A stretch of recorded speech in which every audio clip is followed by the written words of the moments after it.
Okay, people, I've got the pleasure of being joined today by Allan Piper, who is I mean, you wear so many hats on this film. It's insane, man. I don't even know how you keep that focus, man. But yo, your new film, eVil Sublet, is just about to drop. Allan, thank you so much for your time, man. Thank you for having me. No problem at all. Yeah, this one, I really enjoyed it. I really enjoyed it. I Well, thank thought it was yeah, it was very amusing and creepy. Creepy. I jumped a good few times. Well, I'm happy to hear that. One of the things I've been very relieved to hear is I have people tell me I hate horror movies, but I love this, and then other people say all I watch is horror movies, and I love this. So if I'm reaching both audiences, then I'm thrilled. Yeah, yeah. No, I mean, I get sent a lot of horror, right? I get sent a lot. It's not my favorite genre. It's not. I gotta watch the horror shit during the day, right? So you know what I mean? Because it's just like you hear a noise, you're like, what was that? Like, is that something moving over? And so it's just like, nah, I can't do it at night. But you know, I found this like I'm not so much a fan of the I kind of call it like the torture porn kind of side Yeah, of things. yeah. Um, I I feel like that tends to be less interesting, but I don't condemn it. I mean, no, everybody enjoy their own thing. But that's and it's been done well. There's oh, it been a has. few that I've been like, that was good, that was Yeah, good. But it's just like yeah, something like Evil Sublet. It is more kind of my vibe. I mean, I love the stuff the Adams family do. They're kind of, you know, their new one, Hellhole, is very good. Um, yes, yes, it is. I love them. I think that they are such fantastic filmmakers, and I think that they have struck at something that's really important: is that you need to work with people that you love, yes, and that was a big part of what we were doing with Evil Sublet.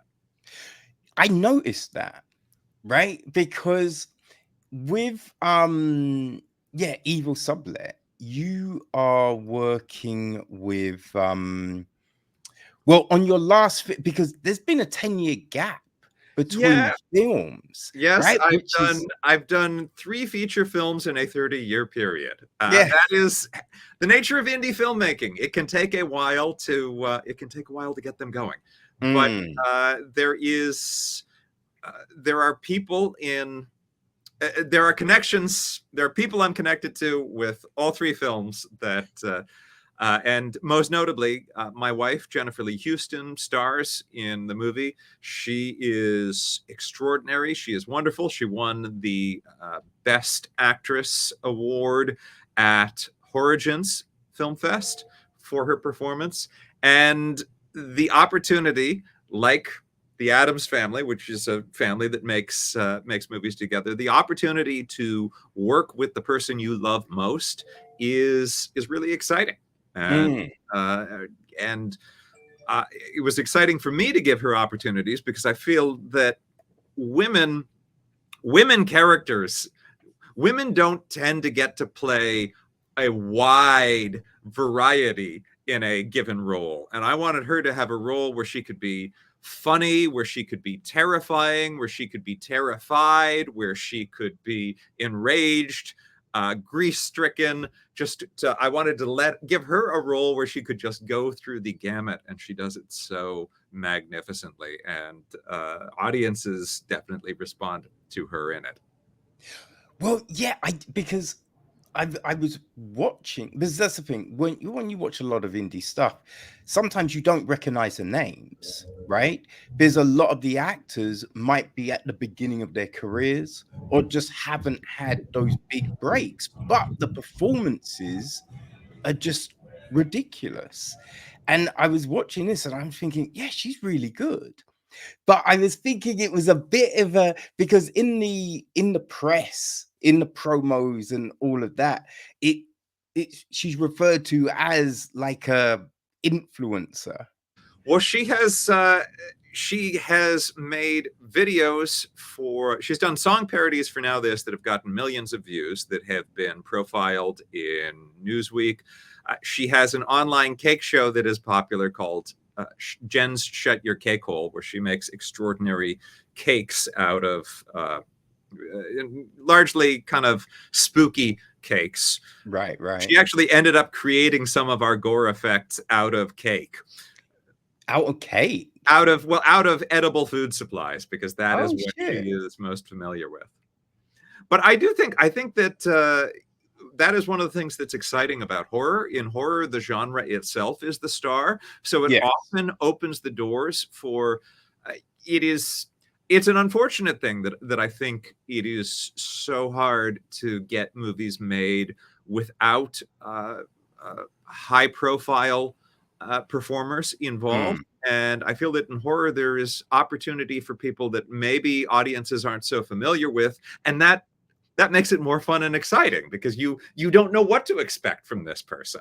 Well, I think that's the big thing, right? Because a lot of times you have big stars in stuff, and it's, they're talented, but sometimes people get to that point in their career, where they're now being that person, right? And you kind of feel like they stopped becoming the character and they're just being themselves, and people go to see this person do their thing. It's like when you have animated films and the voice work, a lot of times it's just Will Smith doing a voice, right? It's just Amy Poehler doing a voice, rather than you wouldn't recognize who it is. And then when you look at the credit, you'd be like, oh shit, I would never have known that was that, because they've completely given you something different.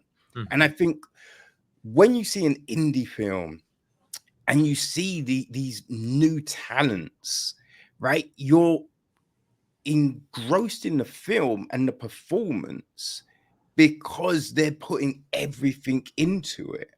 And you know what I mean? You're not going to watch it just because it's got Denzel in it, or it's got, Jennifer Aniston in it, or it's got Brad Pitt. You know what I mean? Like, so you're being sold by the story. You're being sold by these performances. And I think that is what film is all about. Yes. Now, I will say we do have a very big star in the movie. Well, yes. And Sally Struthers, I don't want to give away too much about what happens with her character, but she plays an important role in the film. And there's an example where she had never done a horror movie before, and it was on her bucket list to do. And here in this, she's someone who she's just so talented. But in this movie, she takes the role in some directions that you would not expect to see her taking a role. Yes. And that's about all I want to say about what happens with her character. But it is so. I think what you say is that is true. A lot of big stars sort of get famous for doing one thing, and then they just do that one thing. But then there are a lot of other stars that are looking for opportunities who just have so much talent, so many things they can be, and maybe people expect a certain thing, and it's great when they have an opportunity to do something to play a different side of themselves. Indeed. I mean, how did how did all of that come about? Like, did you know she wanted to do a horror film and you just reached out? Like, what was that? Jen and I had met her socially and became close friends with her.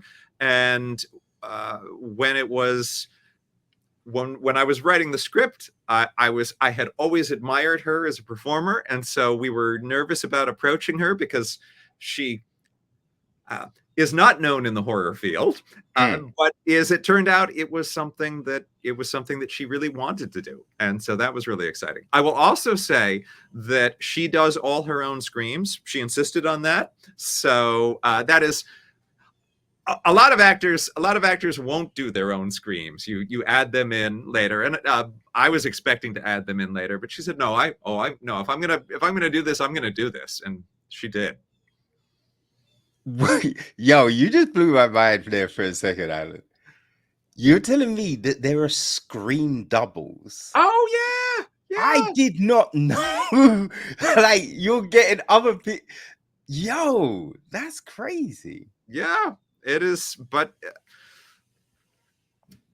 well, look, it takes a real toll on a voice to scream, Mm, and if you're doing a scene, you're probably going to have to do it a few times. No matter how well it goes, you're gonna do it more than once, which is asking a lot of person. We have there are body doubles.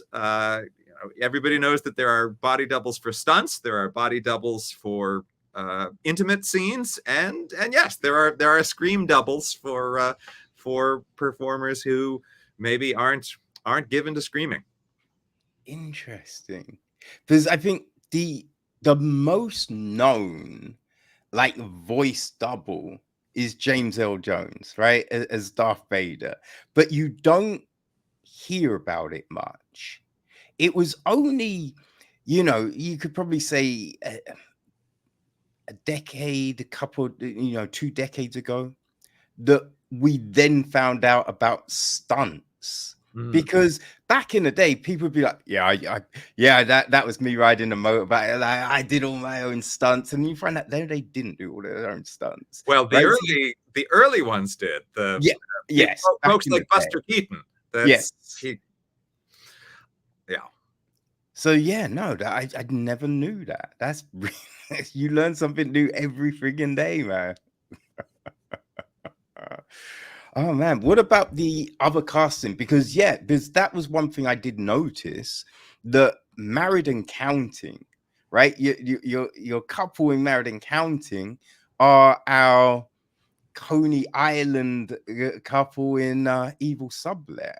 Well, So that was very fun for me. So yes, 10 years ago, a little bit more than 10 years ago, I made a documentary called Married and Counting, and we filmed it in 2010 and 2011.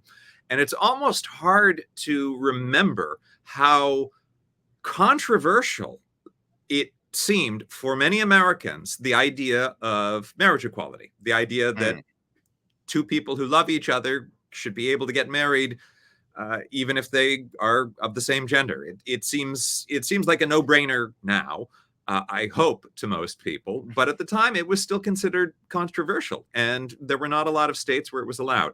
And how Married and Counting came to be is that these two men, this couple, Pat Dwyer and Stephen Mosher, were approaching their 25th anniversary as a couple. And at that point, a few states had begun to adopt marriage equality. And yeah, they assumed, as they got closer to 2011, which was going to be their 25th anniversary, they assumed New York, where they live, New York, it's the most progressive place in the world. They assumed that New York would have marriage equality. I mean, after all, Iowa had gotten marriage equality by that time. But as they got closer to the date when they were planning a wedding for a very conventional single ceremony wedding, mm, they realized, wow, we can have a ceremony in New York City where we live, but it won't actually count for anything. And so they said, well, what can we do? What is the biggest statement we can make that our marriage counts? And they decided to travel to every state that would let them to get married. And they entrusted me to tell their story. I traveled with them and shot, I don't know how many hundreds hours of footage, but I made a documentary that was well received and won numerous awards. Was narrated by George Takei, and most importantly, more important than any award, is we made a point of making sure that it screened in states that were debating the issue of same-sex marriage. right. And in every screening, people would come up to me, and there were always some people who would say, this film has changed my mind on the issue. And as a documentary filmmaker about an issue, there is nothing greater that you could hope for. But setting aside the civil rights of it all, there was just the fact that it was just a beautiful love story, and a funny one, because Stephen and Pat are funny together. I viewed it as sort of a real life road trip romantic comedy. And so I knew they were great on screen together. I knew that they were just electric to see, that they were funny, and that they could pull people's heartstrings. And Pat is professionally an actor. Stephen is not professionally an actor. They have never acted on screen. Obviously, they appeared on screen in Married and Counting, but they had never acted on screen together. And I prevailed upon them to act on screen for eVil Sublet, and they are just great in it. They are wonderful. They are as electric as a scripted couple as they are as a real life couple. And it's worth pointing out that though Stephen is not a professional actor normally, people love his performance. He's been nominated for Best Actor at 2 of the film festivals that we played at. His what he does with his role, in many ways, to me, it's one of the hearts of the movie. Yeah, no, they were great. Yeah, it's all of those kind of components really worked. You know, like oh gosh, what's his name? Oliver. Oh, Patrick Oliver. Yes. as Oliver was great. Yes, and indie film lovers will know him from the movie In the Family. Interestingly, In the Family was made around the time as Married and Counting, and In the Family was a scripted movie about marriage equality, about the legitimacy of same-sex couples. And Patrick Wang is the director, and he starred in that movie.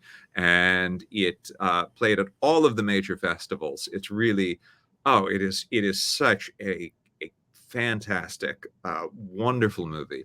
But one thing that doesn't get highlighted as much about it, because it is such a poignant movie, is that Patrick is a very funny actor, and so he was someone that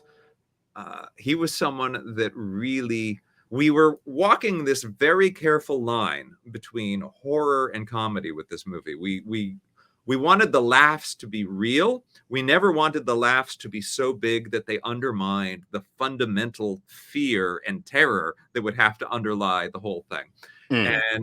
And again, I don't want to reveal too much about what goes on with his character, but he's another person that I see as one of the hearts of the movie, because what he undergoes is it's definitely a turning point for the movie in that comedy horror borderline that we're walking. And he is just a delight to work with. So again, I was trying to work with people that I just personally loved. And fortunately, the people I personally love tend to be wildly talented people. Is very helpful. It turns out that way, right? Yes, I think that was the phrase. I hope that I'm quoting Ricky J. Duarte from Rue Morgue correctly. He described our cast as wildly talented, and that is something I'm always happy to see them receive the praise they deserve. Well, I think the relationships all feel real. Right. And I think oftentimes you'll watch films and you don't buy a couple, right? Or a friend group. And you're just like, groups of friends don't act like that. Like, what is this? This feels weird. And with eVil Sublet, you buy it all, you know, all of those relationships. And that's really great. Well, I do think that it helps that that these are performers who know and like each other and have real bonds with each other. Yeah, because Janet, that that situation, that all works very well. And it was funny with Parker as well, at the start of the film. Oh, she sets the tone of the movie so much. In fact, this whole script grew out of that scene. That was a scene that my longtime writing partner Chris Pearson, who is one of the producers of this film, he and I came up with that individual scene many years ago, and that sort of grew into the whole movie. But what Ashley Bufkin does in the role, she just I had a hard time not laughing. That's one of the problems when you have very funny actors, is that sometimes the people off camera, have to be biting their hands not to laugh in the middle of the scene and spoil it. But because again, this is a horror comedy, the humor could never be so big that it would undermine the fear and the danger. And so I think she's just one more example of someone who really milked all of the humor that there was, but never took it so far that as to delve into parody. It always stayed grounded in a reality that would allow you to be actually afraid for the people in the apartment. Yeah, well, it's funny because Alice does um Alex does the read later in the film for the medication, Oh yes. and Parker is it's similar to that. There's I remember the first time I went to the States, I was in New York, and I think it was Terminator was on.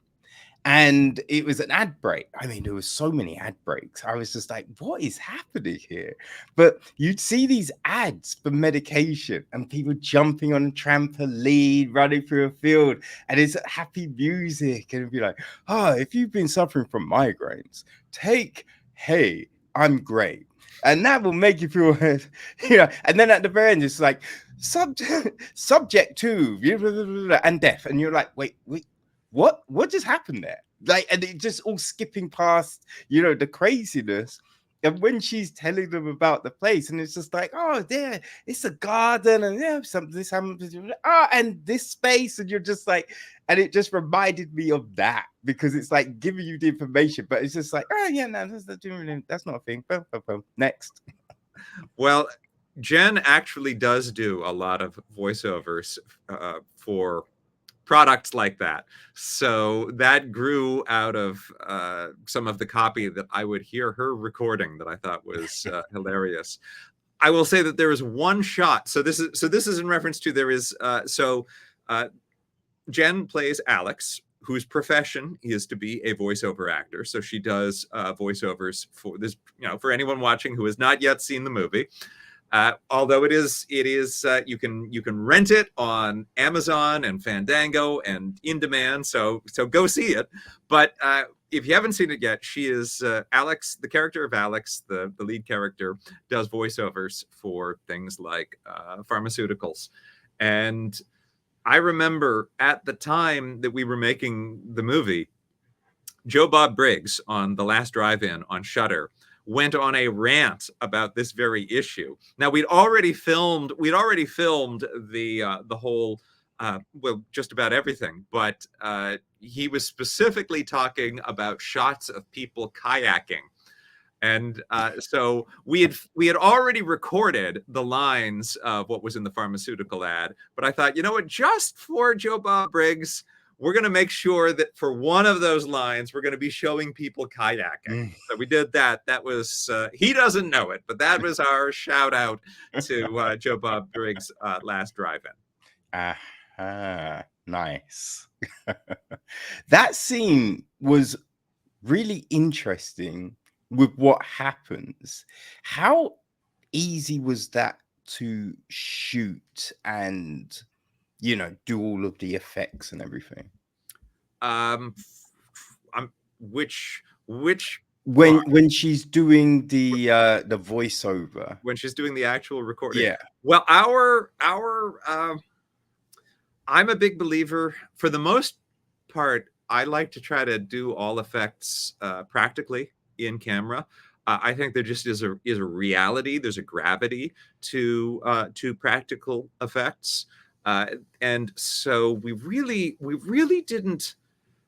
Aside from some green screen, some minimal green screen and green suit work, we really, all of the special effects were practical effects. When objects fly off shelves, we have rigged a way to make them actually fly. Oh, Uh, okay. the one thing, so the apartment where we filmed this is the apartment where we lived, and a lot of the things that happened were inspired by actual strange occurrences in the apartment. Jen would go so far as to say the apartment was haunted by multiple ghosts. I'm more the Scully in our relationship. I'm hesitant to go so far as to say, oh yes, it was haunted, but I cannot deny that things happened in that apartment that I cannot explain. And some of them we captured on camera and put in the movie. And one of them I didn't even notice until the first time I saw it on a big screen. You're editing on a smaller screen on this screen, and so there's a scene where an object has fallen. It's actually a picture has fallen. A picture of the couple has fallen down, and the glass has shattered. Yeah. And Alex comes into the room and is surprised to see that the picture is on the ground, shattered.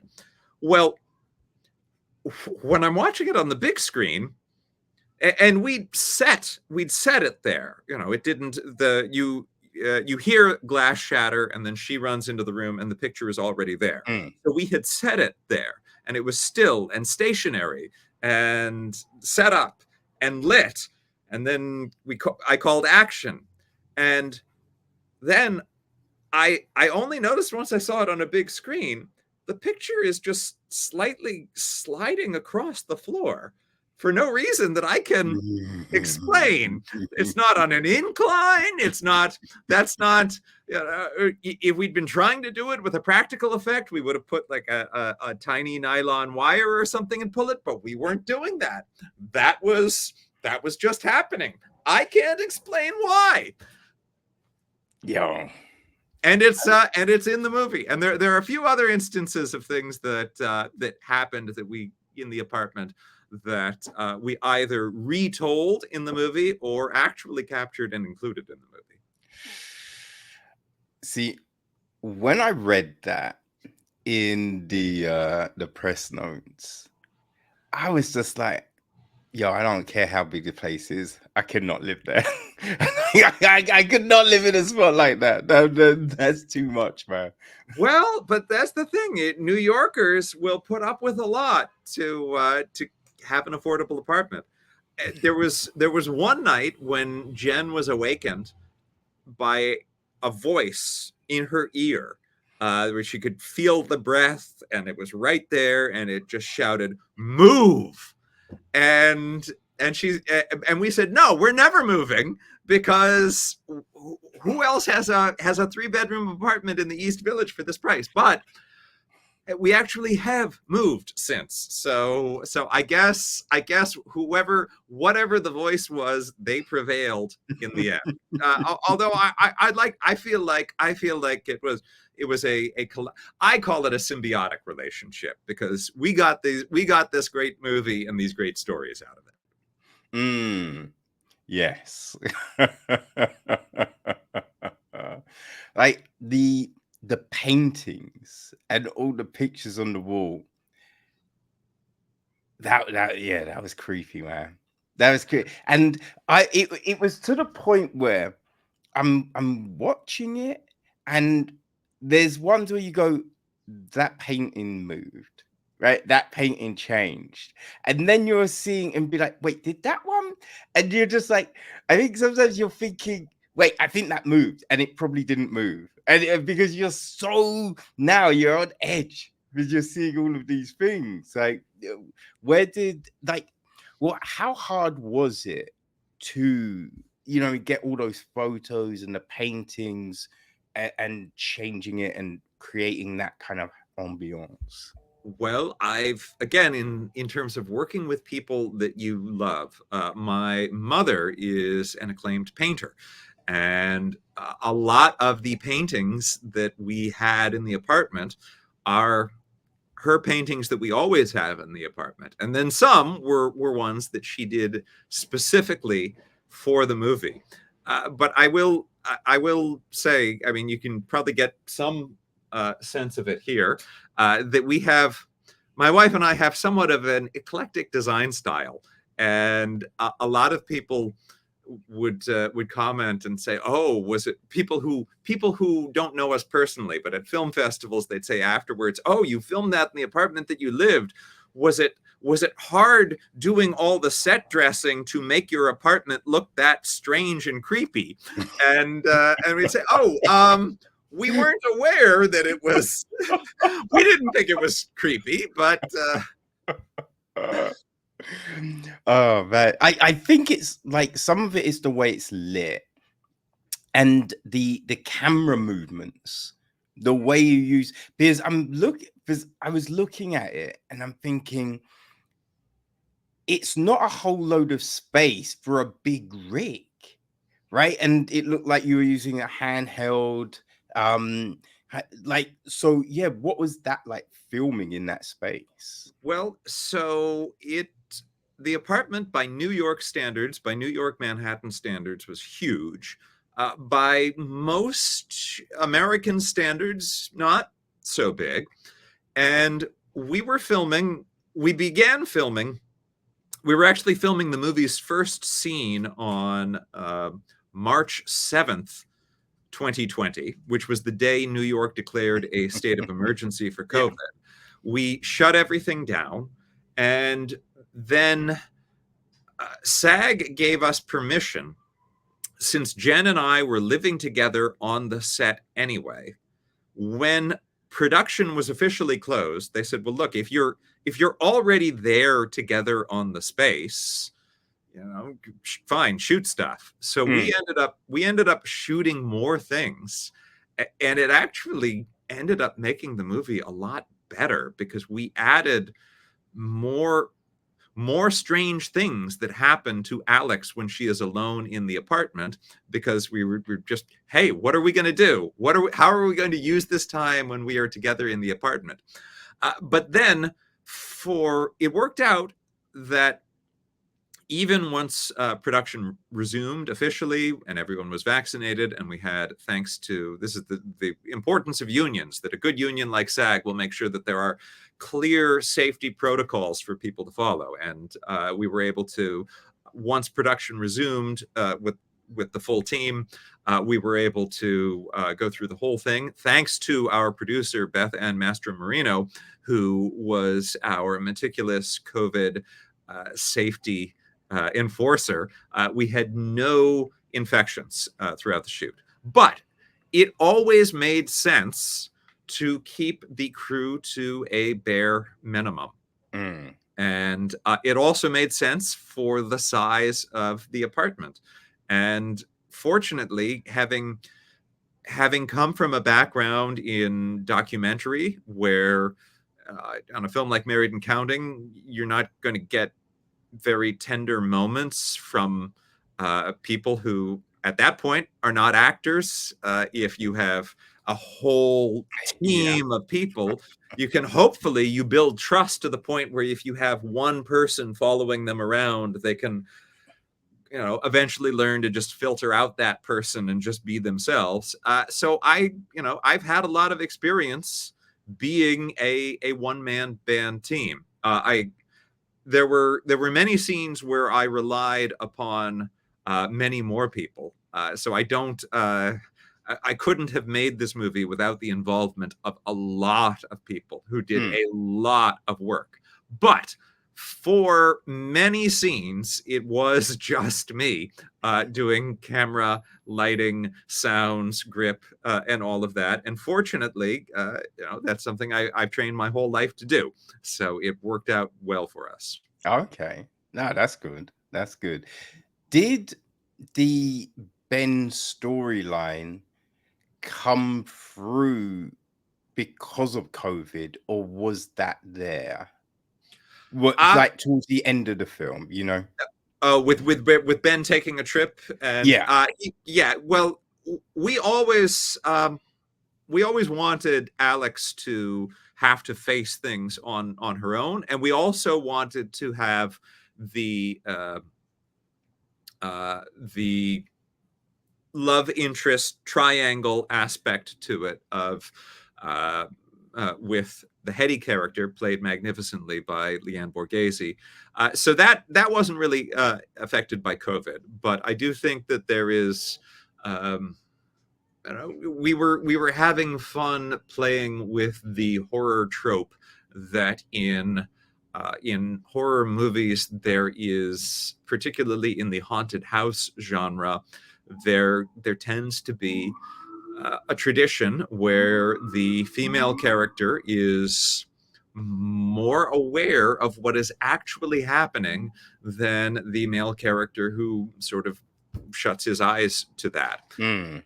And I realize that I may be condemning myself right now in that I have told you that Jen says that our apartment was actually definitely 100% haunted by many ghosts. And I am only willing to go so far as to say unexplained things happened there. But I do go so far as to say that I believe her fully that everything that she experienced, she did indeed experience. So that is a difference between me and Ben and the classic haunted house husband. Did you have a mold situation? Oh, yes. Yes, we actually, yes. I mean, we, as I said, many of the things that happen in the movie are either heightened representations of things that really happened in the apartment or direct representations of things that happened in the apartment.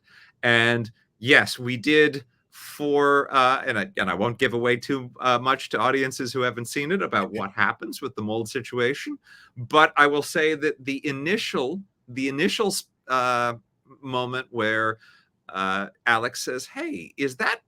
I think we might have some black mold up there." That was just a shot of the actual mold. There was no set dressing involved there. Later on, there's some set dressing. Right, There was none in right. the initial thing. That was what we were dealing with, and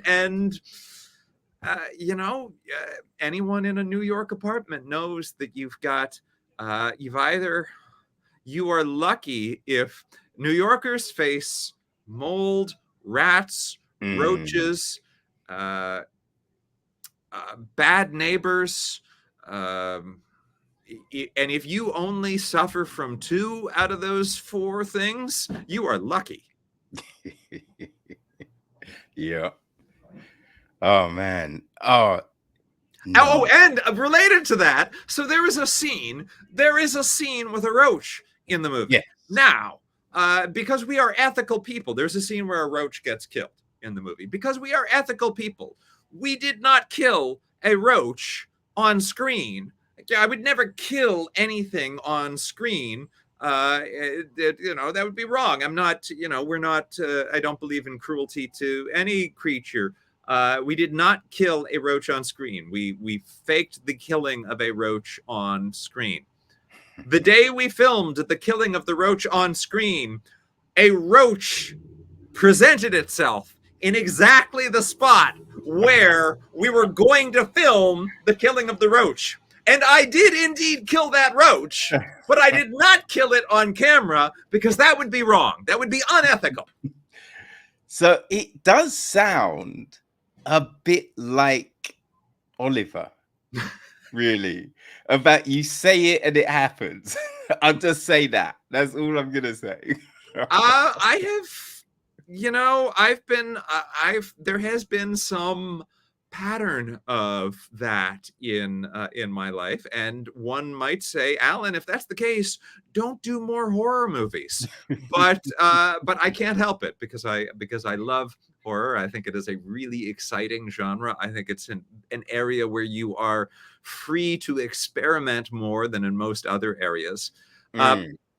Jen would also say and again, I won't dispute this. I'm not drawing conclusions. She would say that she thinks that the making of the movie stirred up the ghosts.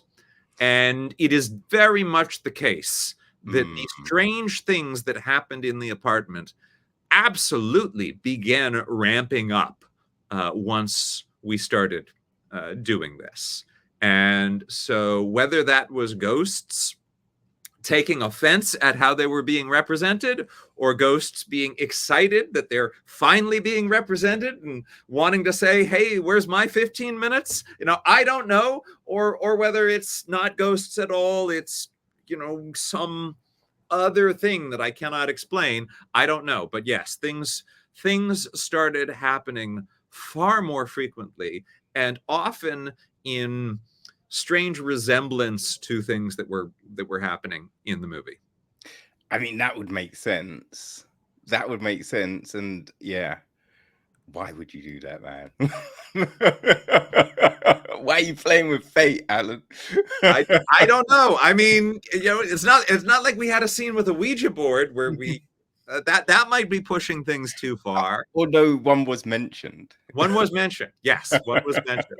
I'm surprised we did not have an actual Ouija board, because we did try to. Jen and I just love horror movies. This movie is a love letter to many things. It's a love letter to New York. It is a love letter to horror movies. And so we did try to work in so many of the horror aspects that we love. So this film has scary clown-like creatures. It has haunted dolls. It has mannequins. It has ghost elements, slasher elements. You have the knowledgeable expert in the mysterious location with the old books full of all the answers. I mean, we wanted to have we just wanted to have a little bit of everything that we love in this movie. That was a funny line. That was a funny line when Jen's like, "Is that the necromancer?" Like, no, it's encyclopedic. No, it was the landlord. A History of Manhattan Real Estate. Yeah, that was amusing. That was very amusing. Well, and I think that whether you're making a comedy, a drama, or a horror, it's important that it's connected. It's important that it's connected to reality. It's important that it's connected to real things. And we're at a point in America where people feel really squeezed on rent, on home prices. And so I think a horror comedy about the lengths that people will go to keep an affordable roof over their heads is just something that's relatable to people, certainly to New Yorkers, but really now to people all over the country. And my wife is from Yuma, Arizona, a small town on the border of Mexico that is not historically a crowded, high rent area, but her family is reporting that it's getting hard for people to even afford rent in an area with as much open space as Yuma, Arizona. So I think it's something that everyone can probably relate to at this point. Oh yeah, across the world, man. Like, I remember when I was like renting, and you'd go look at a place, like you'd see the picture, and then you get there and you're like, the picture looks real big, man. Like, what is this? Or sometimes the thing you were looking at wasn't actually the picture from the thing. It was somewhere different, right? And you'd see all of these crazy things. And then when I was looking to buy, right, you'd go, you'd speak to the estate agents. You'd be like, yo, this is my budget. This is what I'm kind of trying to look for. And they'd send you places and you'd be like, wait, what is this? Right? Or they go, this is in your budget. Don't worry. It's a 2-bedroom. And you're like, oh, okay. And you go look and you'd be like, I mean, can you call either of those a bedroom? like, you know what I mean? It's so crazy. Like you'll look at the size, and the rents are through the roof at the moment over here. So I think anyone can look and relate to, you know, what Ben and Alex are going through. I think so. Yes. Yeah. Yeah. No, it's crazy, man. It's crazy. But I couldn't do the haunted. I couldn't do the haunted. Like I'll live by a train station, you know what I mean? There's like maybe a nightclub, like there's lots of things that I will put up with. I couldn't do that. That's my line. Well, it's important that you know what your line is. Yeah, making sure I have enough bowls.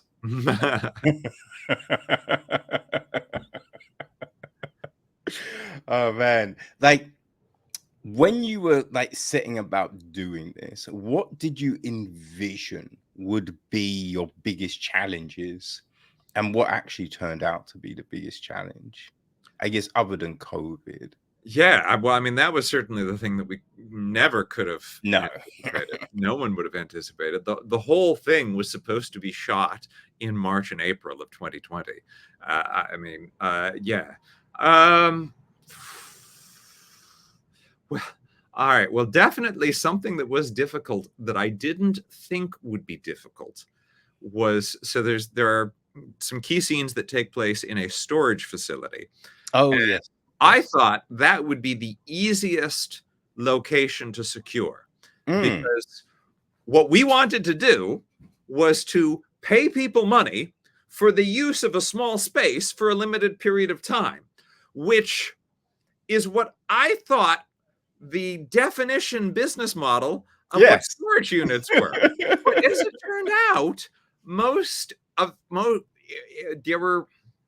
we ran into a lot of pushback, and I think part of it is that people assumed, oh, if you're shooting a movie, you must be coming in with a 10-ton truck, and it's like, no, we're not doing that. Thank God. Paradise Space Center, this is so we actually filmed the interiors of the storage unit in New Jersey at the Paradise Space Center, and the team there was wonderful. They were just a dream to work with. And it was great. The space was fantastic, and I love the way it looks in the movie. So, as with most things, the thing that seems like it's going to be an obstacle turns out to be something that works in your favor. But yeah, I didn't think it was. I didn't think I would not be able to rent a unit in Manhattan, because I mean that's their business. I thought it would be harder to get the bar location, because the bar location, their job is not to rent out the space. Their job is to serve people at night. But yeah, no, the hardest location to secure turned out to be a storage unit. I wasn't expecting that answer. No, yeah. Yeah, that's very weird. Very weird indeed. Huh. Let me ask you something, right? Because at the beginning of this, we start off with like a framing device, let's say, right? The lead into what this film is. And there's some nudity in there.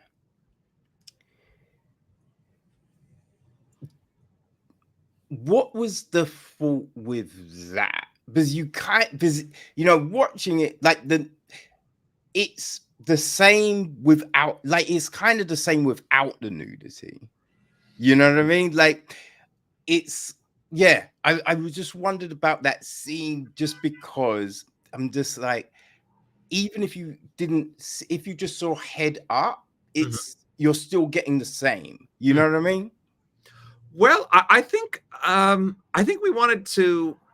I think we wanted to make a movie that was kind of no holds barred in a lot of ways, and we kind of wanted to establish right away that that this was not a kids movie, that this would be that this is a movie for adults, and that it has it has nudity, both male and female. It has really coarse language, and in fact, in some places, very offensive language. It has gore. It is definitely, it's a movie for adults, and I think we just really wanted to establish that right away, to sort of let people know that, hey, this movie is going to be fun. It's going to be rule breaking. It's going to be transgressive, and it's definitely not going to be something to watch with your 8-year-old child or your 80-year-old mother. Yeah. Although I did watch it with my 80-year-old mother, so that is but I don't have an 8-year-old child, so I'm clear in that area. Okay. All right. That, I can see the logic in that. Yeah.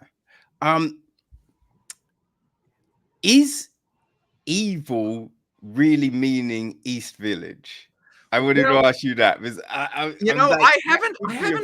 haven't heard people using that, which is funny to me, because New York is all about these crazy abbreviations for things. So Tribeca is one of the famous ones, and that's short for the Triangle Below Canal. Although real estate agents now call a much broader area that is outside of the triangle Tribeca, because they can charge more rent for it. Soho is for south of Houston, and I gotta say, I went to a screening at the Soho Film Festival this weekend, which I really enjoyed.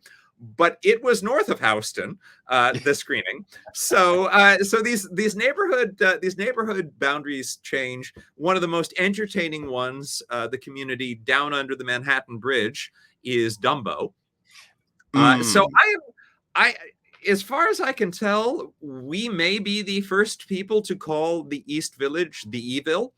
But I'm honestly shocked if that's true, and I welcome if folks listening want to say, no, I've been calling it that since whatever. I will freely give credit to anyone who called it that sooner, because I find it hard to believe that New Yorkers wouldn't, because it is so it's so in keeping with how New Yorkers name things. If anything, I think probably real estate people have fought back against that. In fact, it was real estate people who sort of invented the name East Village, because Lower East Side and Alphabet City had connotations, I think, that real estate agents thought that maybe didn't lend themselves, the West Village, Greenwich Village, those are desirable areas. So let's start naming some of the Lower East Side the East Village, and we can charge more rent. So it certainly would not have served their purposes if people start calling it eVil. No. To that end, real estate people have been trying to rebrand Hell's Kitchen as Clinton for quite some time, but I don't know any actual non-real estate New Yorkers who call Hell's Kitchen anything other than Hell's Kitchen. Well, yes, because officially it's changed, right? But I think that is true. Still call it Hell's Kitchen. Yes, and I think, leave it at that. It works, right? It's synonymous. It feels like that's the thing, and Daredevil lives there, so. I do want to acknowledge that this is, especially since New York gets a bad rap on Fox News. The fact of the matter is that New York is, to this day, one of the safest cities in the country, with one of the lowest crime rates per capita, so some of the things that Hell's Kitchen was named for are no longer the case. But that is still what people call the neighborhood. But it's a name that is catchy, man. It still works. Like, I love New York. I walk around New York late at night, like early in the morning. I felt cool. I didn't feel, like, is someone creeping? Like, no, I felt good, man. It felt One of the reasons I think, and I can't. I mean, this isn't necessarily true for every part of all 5 boroughs, but at least in most of Manhattan, it's hard to go anywhere where you're actually alone. And you see in the movies, you see, someone's walking down a street and they're all alone, or there's a dark alley. We don't have alleys, with a couple of exceptions. We don't have alleys in Manhattan. If you're watching a movie that is with a scene in Manhattan where there's an alley, odds are it was really shot in Chicago, which has lots of alleys. But yeah, it's I don't know. That could be a funny horror comedy. You have a slasher stalker serial killer who is following people, trying to get them alone to kill them, but there's just always someone else around. There's never a convenient moment for him to do it, because you're never actually alone on the streets in New York. Well, yeah, I think that's the thing, though, right? You see like those scenes in big cities, like they do it in London a lot, and you're just like, yeah, that's not. Like, when is it ever quiet like that? What are we doing? Like, this is nonsense. Yeah, and it's funny because there were some, because of when we were shooting just shortly after COVID lockdowns. The fact of the matter is that the city was less populated, so it did make it easier to film some of the scenes on the street, but it also made it seem a little bit more. Well, I don't know. It probably make it. I don't know. It's everything's for the best. Everything that happened for this movie is for the best. So, but I'm not going to question that. But yeah, we really wanted to capture the flavor of New York, and in movies that are set in New York, a lot of the movies that are set in New York are not shot in New York.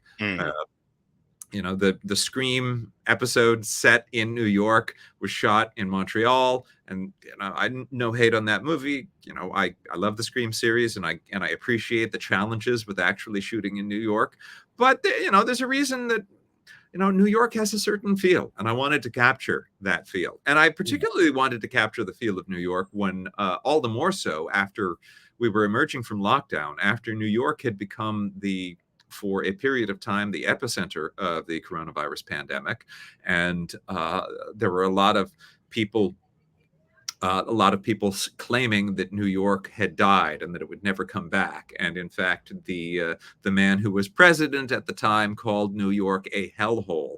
And so it was all the more important to us as a team that we really represent the real New York. And I like to think that we did that. How easy was it to shoot on the in Coney Island on the Ferris wheel and on the subway and those shots? Well, we have the Borghesi family and Coney Island, USA to thank. I actually, getting it back to Married and Counting, I'll give you a little spoiler on Married and Counting, because it is 10 years after the fact. So a part of the plot of Married and Counting, I hate spoilers, but I do want to tell this story. Part of the plot of Married and Counting involves the fact that marriage equality was not legal in New York at the time that Stephen and Pat were getting married. And at the time that we were filming the movie just as that changed. And so the movie ended up having a surprise ending where they got married in New York. And their friend, Dino Verderis, invited them to be married under the Wonder Wheel, because the Wonder Wheel is New York's most beautiful landmark. Some people think it's the Statue of Liberty. Some people think it's the Chrysler Building. But the true most beautiful landmark of New York City is the 104-year-old Wonder Wheel. And so the Verderis family invited them to be married under the Wonder Wheel. And I filmed there. And I had been there before, but filming Married and Counting, filming the climactic final scene of Married and Counting under the Wonder Wheel really made me see it in a new way. And we became close friends with the Verderis family, and we ended up becoming close friends with the team at Coney Island, USA. And so, since we were making a movie about everything we loved, and since we were making a movie about New York, it was important to us that we uh, celebrate also, in addition to the East Village, Coney Island. And so the Verderis family welcomed us to film at Wonder Wheel Park and on the Wonder Wheel. We actually filmed on the Wonder Wheel the same day Jennifer Lopez filmed her scenes for Marry Me. We filmed inside the Spookorama. The Spookorama is one of the oldest operating dark rides in the world. And it actually, in real life, it really does scare the hell out of Jen. And the Vorderis family allowed us to film inside. We turned the lights on, we set it up and lit it. And I believe we are the only film to have ever filmed inside the Spookorama. And while many, many movies have filmed the Wonder Wheel, one of my favorite, by the way, I have to give a shout out to my good friend and filmmaker, Richard Schenkman, who directed the movie Went to Coney Island on a Mission from God, Be Back by 5. That's one of my favorite Coney Island movies, and the Wonder Wheel is beautiful in that. But while many films have filmed on the Wonder Wheel, Dino assures me that we are the first ghost-themed film to have ever filmed on the Wonder Wheel, which makes Ghostbusters... the most recent Ghostbusters movie, the second ghost-themed film to film on the Wonder Wheel. And we also, so Coney Island, USA, we love Coney Island, USA, and they are the arts operation, the arts organization that brings New York and the world the Mermaid Parade, and they have the oldest operating circus sideshow. And so we love sideshow performances. And so we involved Coney Island, USA performers in the movie. Patrick Wall, who is the general manager of Coney Island, USA, plays the villain who wears this mask in the movie. And Adam Reelman does sword swallowing, and I won't reveal too much about that part, except to say that he does a sword swallowing act gone horribly wrong. Yes, that's all I will say about that. He does it magnificently, but it's because he is such a genius that you have to be an absolute master sword swallower to. Sword swallowing is the most dangerous act in sideshow to begin with, but to do it and make it look as if it's gone so terribly wrong requires extra skill, which he brought to the table. Yes, that was like, oh, when we got that bit. Oh, like actually the design of the creepy man, like how did you kind of settle on that look? Well, so this face has a long history in Coney Island, a very long history, in fact. Which I guess we've got time for some interesting New York history. Of course, man. All right. So this grinning figure first appeared in its earliest form on Steeplechase Park, which is one of Coney Island is the area where the whole idea of the theme park was invented. It was, and with early theme parks such as the original Luna Park and Dreamland, these were the inspiration for the theme parks that came later.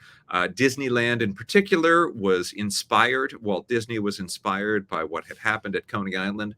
But a particularly magnificent park was Steeplechase Amusement Park, and it was known by the iconic steeplechase face, that face that grins far wider than a face really ought to be able to grin. The idea of this face that has so much happiness that it cannot contain it, that it borders into creepiness.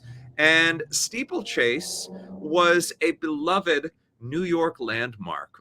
It burned down once and was rebuilt to be a largely indoor amusement park, which allowed it to operate even in inclement weather. It had beautiful stained glass windows. But ultimately, Steeplechase, the land that Steeplechase Park was built on, was purchased by Fred Trump, a man whose name may sound familiar. He is the father of the former U.S. president and current convicted felon, Donald Trump. Fred Trump purchased the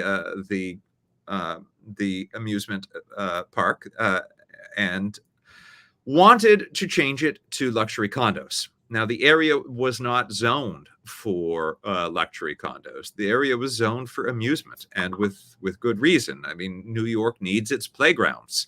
And since the 1800s, well, since long before that, even before the amusement parks, Coney Island, really going back to really the colonial days, practically, Coney Island was an area that drew people to recreate in New York. But beginning in the 1800s, it became beloved for its amusement parks, and it remained having thriving amusement parks, and still does to this day.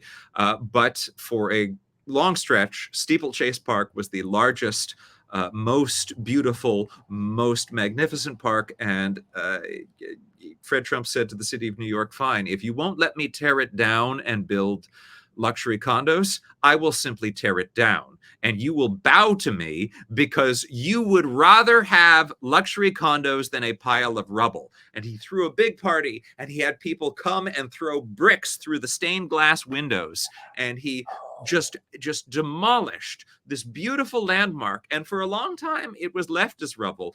Ultimately, the city did not give in. The city did not give in to that level of blackmail. It said, no, we are never going to let you build luxury condos there.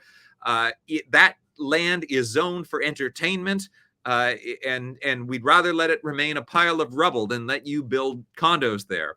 Ultimately, Fred Trump sold the land for a profit. It remained vacant lot for a long time.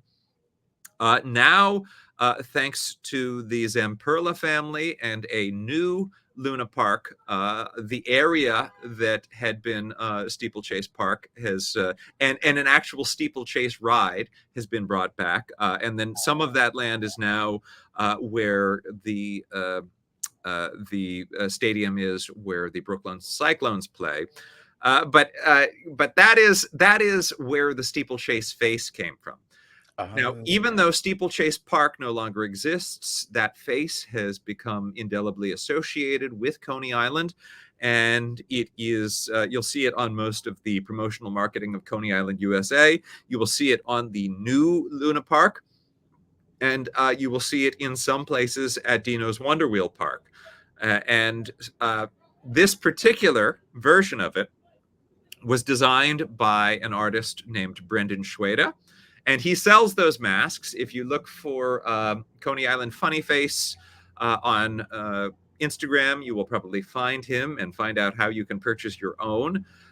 But he designed that mask, and I just loved it so much that I said, hey, can we use it in our movie? And it has become, in addition to being iconic with Coney Island, it has also become an iconic part of our movie. Yeah, that was a longer answer than you were looking for. This is no, as my wife will tell you, there are no short answers. Hey, that's great. That's what this is about, man. Like, you know what I mean? Just getting all of that interesting, you know what I mean, minutiae about making a film. So yeah, appreciate it, man. Appreciate it. Oh man, like with no, that might just give too much away. Oh yeah, be careful. I don't want to do any spoilers. The movie has only just become available online, and I want people to enjoy it. Yeah, I think it's dropping here on the 1st of October. That is correct. Yes, as of the 1st of October, it should be available on Amazon, Fandango, and In Demand. And it subsequently, so Lionheart Distribution is distributing it in North America, and Screenbound International is distributing it internationally. So hopefully viewers outside of North America will be able to see it soon. And I want all of the surprises to be all of the surprises and twists to be surprising and twisted for everyone who sees it along the way. Oh yeah, no, definitely. There was no spoilers in the review. You know what I mean? Just because, no, I hate the spoilers. And that's why trailers irritate me because, like, I remember watching what's Us, the Jordan Peele film, and oh my god, it was so good. And that was another kind of thing of like the horror that I'm like, that's really good, even though it was creepy as fuck. That was really good. But there's the mirror thing, right? And I think I had no clue where it was going. And then when that thing happened, you're like, whoa, what's going on? And so, I watched it, I did my review, and so I'm looking for all the, the poster, the trailer to build the section on the website. And so I see the trailer and they kind of give away the mirror thing. And I'm just like, it's not a complete giveaway, but it takes you to the place where now it's in your head that might be a thing. And I just like, don't do that. Well, I'll tell you, the one I'm sorry about. I would have loved to have seen Abigail, the movie Abigail. I would have loved to have seen that without knowing as much of it. And I understand. I know how hard it is to market a movie, and I know that it is hard. It is hard to make. People have a lot of choices as to what they can watch, and they're perhaps less likely than ever to believe that to decide to make a decision to watch something if they don't know what they're going to get. So I understand the pressure to want to tell people everything so that you can get people to watch, but oh wow, it would have been so. Let me just say, if you are a person who enjoys, horror movies, and somehow you do not know the premise of Abigail, and I'm not sure that is possible. I have no clue. I haven't. Might I recommend you watch the movie Abigail before you read anything about it? Might I suggest that? I think it would go in some directions that I think you would. I enjoyed it. I enjoyed it plenty, knowing too much, but I would have enjoyed it even more if I would have. It would have been a big jaw drop moment for me when we found out just what it was that the folks in that movie were up against. Okay, is it a spin-off from a franchise? No, it is its own thing. Yes, no. You may be thinking of Annabelle. Annabelle is a haunted doll within the Conjuring universe. Right. Abigail is its own thing, and I don't want to say anything about it because you are maybe the only person in the world who watches movies who hasn't seen a trailer for it. It's on Peacock. Oh my goodness! Here I'm trying to promote my own movie, and I'm promoting someone else's movie. But I think watch it. I hope you'll enjoy it. Okay, I will. I'll keep that in mind. Yeah. If there's a daytime and I'm free, I might venture into that. I don't want to freak myself out though, Alan. Everyone's threshold is different. So I don't want to. I don't want to say, "Oh, you'll be fine." Yeah, maybe you won't be. I don't know. Everyone's threshold is different. I watch a lot of horror movies, so there are things that I think, "Oh, yeah, no, that's no big deal." That maybe to someone else are. Like I thought, Us was like really friggin' creepy. Oh, I love Really that just movie. like, oh my God. Yeah. Well, we had so we loaded eVil Sublet with a lot of little homages to movies, and the the titles of Jordan Peele's three movies are all spoken as dialogue in eVil Sublet. Granted, two of them, including us, are words that would be hard to. Yeah, good luck making a movie that doesn't have the word "us" in it. But still, it was intentional. It Yeah, was yeah, yeah, yeah. Yes, I noticed the Nope one. yes. Yes. Yeah. But I think that was definitely a fun thing about Evil Sublet, of the kind of nods to the genre. Mhm. Like, I think with a film like yours, you can see like it kind of resonates a love, right? And I think, yeah, you can sometimes see, oh, these people love this genre, these people love filmmaking, right? Sometimes you watch things and it feels a bit, sanitized, but a bit like, the Addams Family stuff. There's that love of filmmaking, and Yes. you definitely do get that in Evil Sublet, that you love this genre and everything about it. Well, independent film is really hard to make. So I think there's no reason to do it if you don't just love it. And uh, e- there's no reason to hold back. With this movie, I just wanted to put everything that I love into it.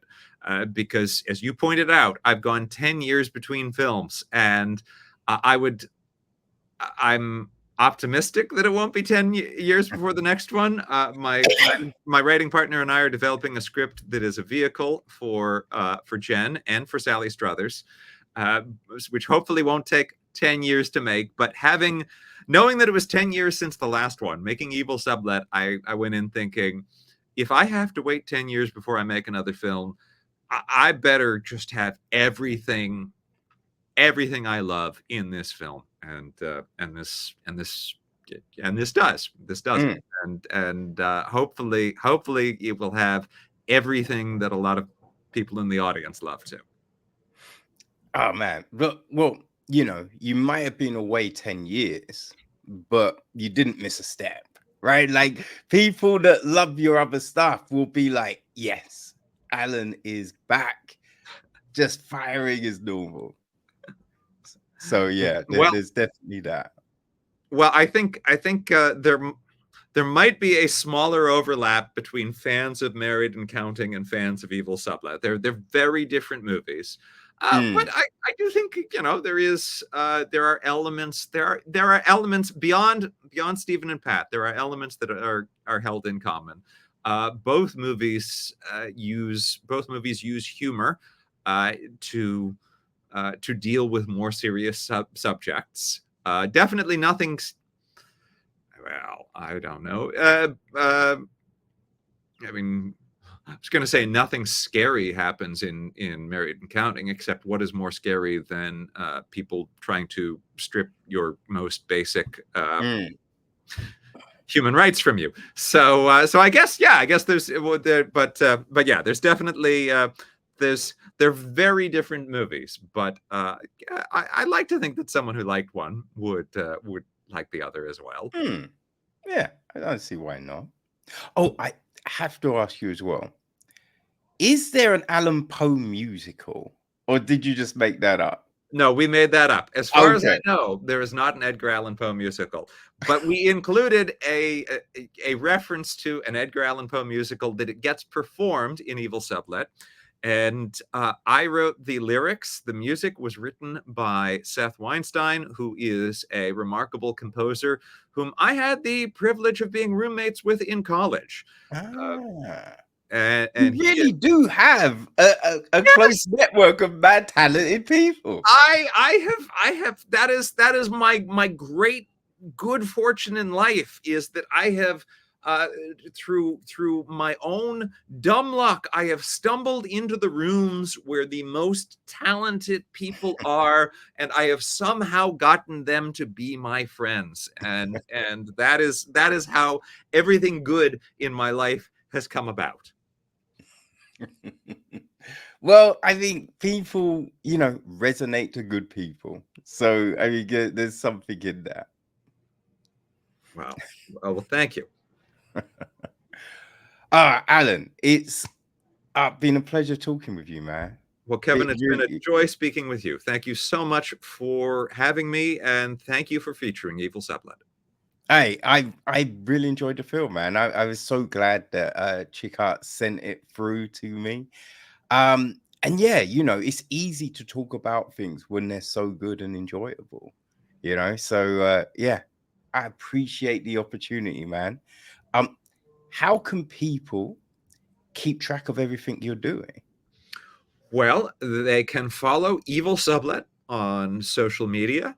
They can follow me, Piper13, on social media, and we will keep you posted. If you are following me personally on social media, I predict that as of October 1st, when this film is more widely available, I will not stop talking about it. And if you are in Pittsburgh on October 13th, we will be having our final festival screening at the Pittsburgh Moving Picture Festival at the Thriller Picture Show at the Lindsay Theater outside Pittsburgh. And I will be in attendance. So Awesome. I Doing a am Q&A? thrilled. Yep. And so I am thrilled that that we will be having our final festival screening there. And on the 13th. Yes, And it feels fitting. October 13th. It's a very appropriate date. Splendid. Well, people, if you haven't seen it already, definitely give eVil Sublet a look because, what I mean? It's very amusing. It's really well done. There are no weak elements in the film, Alan. Right? Like the music, the acting, the scripts, like everything works. And that was my thing, which I was saying earlier about God damn it, my memory just goes at times about Jennifer, like her performance, because I think when you see the film and it's just saying, she's an influencer, I think it detracts from the fact that she's really frigging good, right? It's just like extraordinary. she does a great acting job, and like you don't want to diminish the acting, right? The acting's great, so I just think, yeah, I'd just be like, yo, she's an actor, like what I mean. She might do the social media thing, but yo, she did not let the side down at all when it came to playing Alex. No, she is absolutely brilliant. She was the inspiration for all of this. She is the most talented person that I have had the privilege of working with, and that is saying a lot because as we've established, I have worked with some extremely talented people. No, she is extraordinary, and she has a long history as a performer. But this is her first time in a role like this, and in part because people don't create roles like this for women nearly as often as they should, and almost never for women who aren't in their 20s, and they should, because there are too many extraordinary performers out there not to. Well, actually, you just reminded me of something that I was going to bring up, because yeah, that was a really interesting thing about the film, that we're dealing with an older couple, right? Because usually it's a young couple, what I mean? It's teenagers, and they've just got married, or they're going out and they're blah blah blah, and that's what we usually follow. So it's always interesting when you have a diverse look at things. whether it's like ethnicity, right? We're changing from the norm and we're doing something in that respect, or age, right? We're dealing with an older group of people than we usually see. And I think seeing those different things make it really interesting. So I thought that was a really great part of this film, and it I think it hits even more at this moment because the new Demi Moore film, The Substance, is out, like talking about that kind of aspect of things. I will also say I think that horror and I think genre films often are pushing breaking. They're always often at the forefront Mm, of pushing things, and uh, this is an area where historically uh, there women have been shut out of the movie industry after a certain age. They have not been, after a certain age, the leading characters. And horror and sci-fi are pushing back against that disgusting, destructive stereotype. So you have you have Michelle Yeoh and Jamie Lee Curtis doing Oscar performances in a sci-fi movie like Everything Everywhere All at Once. You have The Substance. One of my favorite films from last year was Suitable Flesh with Barbara Crampton and Heather Graham. okay, yeah, yeah, yeah. And I think I think that I think there is a wave of celebrating uh, women at a variety of ages that is being heralded, that is being spearheaded by science fiction and horror films, and hopefully will spread to all films because they should. Mm. Well, it's always that weird thing, right? Because how many times have we seen, like, Michael Douglas, Jack Nicholson, Al Pacino, you know what I mean? And they're with like this 20-year-old girl, right? And you're just thinking, would we really? Would she really? You know what I mean? And but you never really see it the other way around. Or just have people date people of their own age, right? Just show that relationship, show that kind of thing. So it's weird because it's not like you don't go out in the world and see it, but for whatever reason, I was like, no, we cannot show that. That's that's bad. That's bad. You know what I mean? So yeah, so it's just refreshing to see it, Yeah, you know? and I mean I think um, I believe this movie should be appealing to adults of all ages. But yeah, I'm happy that we have Gen X stars. Uh, there's a whole generation of people who grew up with horror movies who we want to see ourselves on screen. And so yeah, let's keep having horror movies about teenagers in the woods, but let's also have movies about about Gen X aged and Boomer aged people. Yeah. Yeah. Why not? Yeah, Why not? So yeah, no. Awesome job with the film, Alan. thank you so much. And yeah, a great conversation. So Well, thank thank you you so very much. much. I've really enjoyed speaking with you. Hey, no worries, man. And when you have another project, please come by for another chat. I would love to. Thank you. Awesome. All right. Thank you, Alan. Really appreciate the time. People, go see eVil Sublet because yeah, it's definitely going to enrich your life. So, Allan Piper, you've been a pleasure. Thank you. Thank you.